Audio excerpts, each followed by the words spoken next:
Assalamualaikum warahmatullahi wabarakatuh. Saya Jamila dari kelas 12 APAD akan menjelaskan jenis-jenis media promosi yang digunakan untuk mempromosikan suatu barang.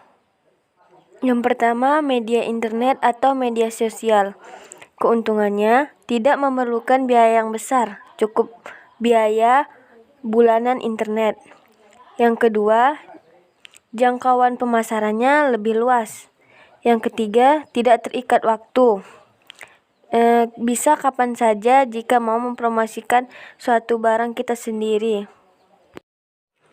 Yang keempat, bisa menghemat waktu. Kerugian atau kelemahan pemasaran online. Yang pertama, kepercayaan konsumen lebih kecil karena merasa takut tertipu dengan membeli secara online. Yang kedua, produk terlihat tidak nyata karena produk yang ditawarkan itu berupa foto atau deskripsi detail produk tersebut. Yang ketiga, kredibilitas dari bisnis yang dijalankan.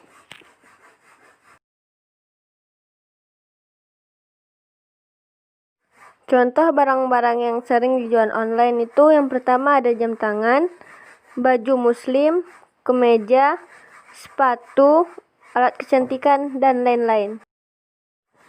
Yang kedua, menggunakan brosur. Kelebihannya, yang pertama harganya relatif murah. Yang kedua, memberikan banyak informasi. Yang ketiga, mudah didistribusikan dan membangun kepercayaan pelanggan. Yang keempat, menjadi personalisasi bisnis. Dan yang terakhir, populer dari kalangan apapun. Adapun kekurangannya, yang pertama, kurang efektif dalam menjangkau audiens yang global. Yang kedua, menggunakan tinta dalam pencetakannya sehingga akan boros warna.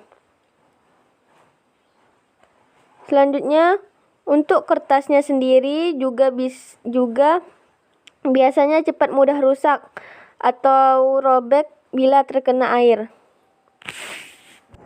Yang terakhir, terkadang beberapa orang tidak menyukai tawaran seperti kertas lembaran. Nah, bisa dilihat contoh gambarnya.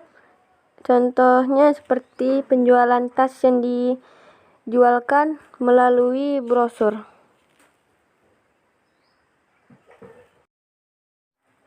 Yang ketiga, media poster.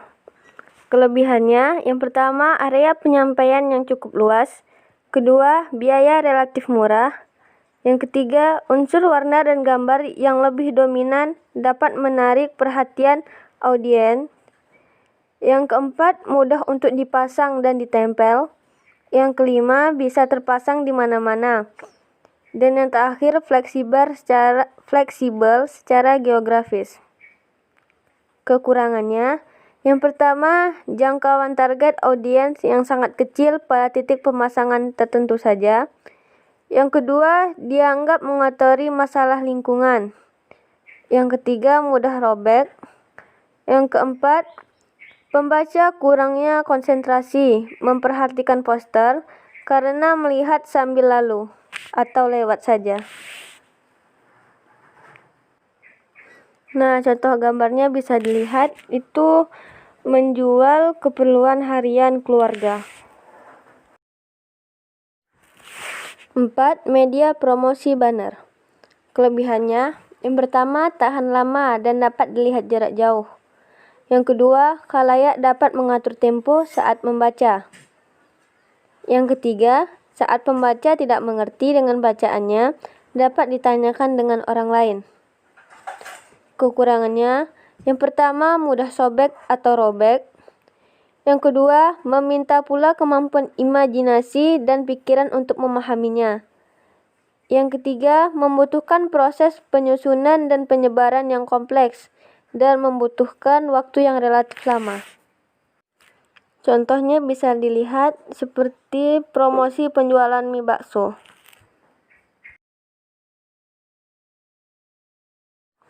5. Media promosi televisi.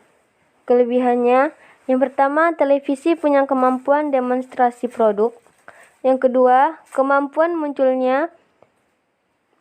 muncul meski tidak diharapkan.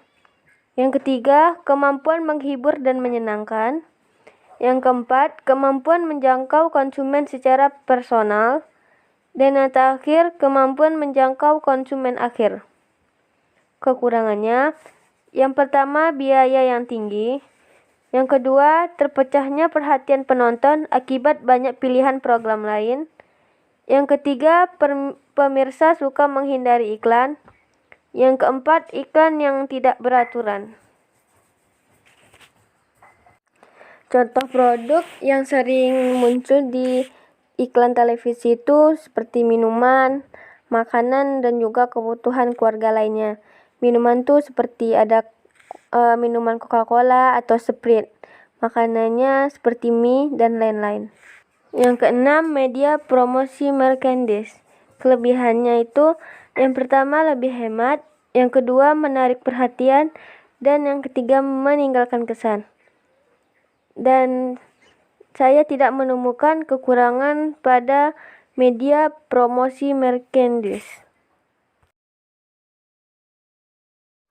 Yang ketujuh, media promosi radio. Kelebihannya, radio bisa dinikmati di mana saja, memberikan kepribadian bisnis melalui terciptanya promosi yang menggunakan bunyi dan suara. Yang ketiga, pertolongan kreatif sering tersedia.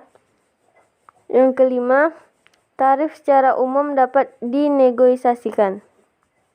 Kekurangannya, tidak bisa melihat barang yang dipromosikan. Yang kedua, hanya dapat mendengarkan saja. Dan yang terakhir, pendengar tidak bisa kembali ke poin penting.